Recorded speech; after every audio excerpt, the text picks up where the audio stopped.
Hello സുഹൃത്തുക്കളെ, ഒരുപാടായി ഒന്ന് ആലോചിക്കണേ ബസ്സിലൊന്ന് യാത്രയാണ്. എന്നാ പിന്നെ വൈക്കടവിൽ നിന്ന് ബാംഗ്ലൂരിലേക്ക് പോകുന്ന ട്രിപ്പ് തന്നെ ആകാന്ന് കരുതി. എന്തൊക്കെയാണ് ഇവര് പാസഞ്ചേഴ്സ് നൽകുന്ന സൗകര്യങ്ങൾക്കെന്ന് നമുക്ക് നോക്കാം. ബസ്സിൽ കാര്യമായിട്ടുള്ള സ്ലീപ്പർ സൗകര്യങ്ങളൊന്നും ഇല്ലെങ്കിലും ചാരി ഇറങ്ങി പുതച്ചുമൂടി കിടന്നിറങ്ങി പോകട്ടോ. പിന്നെ നമുക്ക് പ്രാഥമിക കാര്യങ്ങളൊക്കെ നടത്തുവാനുള്ള സൗകര്യങ്ങളൊക്കെ ബസ്സിൽ ഒരുക്കിയിട്ടുണ്ട് കേട്ടോ. കാര്യമായിട്ട് എടുത്തു പറയേണ്ട ഒരു കാര്യം തന്നെയാണ് ഈ ബാത്റൂം സൗകര്യം. കാരണം AC ഇട്ട് കഴിഞ്ഞാൽ ആർക്കായാലും ബാത്റൂമിൽ നിന്ന് പോകേണ്ടി വരും. ഇവരുടെ ബസ് ടൈം എന്ന് പറഞ്ഞാലേ വൈകുന്നേരം 7 മണിക്ക് വൈക്കടവിൽ നിന്ന് പുറപ്പെട്ട് പുലർച്ചെ 6 മണിയാകുമ്പോഴേക്കും ബാംഗ്ലൂരിൽ എത്തുന്ന രീതിയിൽ. പിന്നെ അതുപോലെ തന്നെ മടിവാളിൽ നിന്ന് രാത്രി 9:30 പുലർച്ചെ 7 മണിക്ക് വഴിക്കടവിൽ തിരിച്ചെത്തുന്ന രീതിയിലുമാണ്. Good morning Bangalore. അങ്ങനെ ബാംഗ്ലൂരിൽ സാധനം ലാൻഡ് ചെയ്തിട്ടോ ഇനി നമ്മളെ ലക്ഷ്യസ്ഥാനത്തേക്കുള്ള പോക്കാണ്. പിന്നെ വേറൊന്നും കേട്ടോ, എടുത്തു പറയാനുള്ള ഒരു കാര്യമാണ്, നമ്മൾ എവിടേക്കാണോ ടിക്കറ്റ് എടുത്തുള്ളത് അവിടെ നിന്ന് നമ്മുടെ ലൊക്കേഷനിലേക്ക് പോകാനുള്ള ബസ്സും അവർ സൗകര്യം ഒരുക്കിയിട്ടുണ്ട്. എന്തായാലും ഇവിടെ നിന്ന് ഒരു 10 കിലോമീറ്റർ പോകാനുള്ള ദൂരം ഉണ്ടായിരുന്നു. എന്തായാലും നല്ലൊരു അടിപൊളി എക്സ്പീരിയൻസ് ആയിരുന്നു ബസ്സിലെ യാത്ര. ബസ്സുമായി ബന്ധപ്പെട്ട കൂടുതൽ ഡീറ്റെയിൽസിന് താഴെ കാണുന്ന നമ്പറിൽ ബന്ധപ്പെടുക.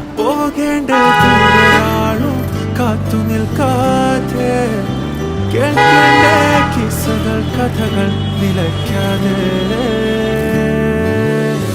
ചിറാപുഞ്ചി മഴയ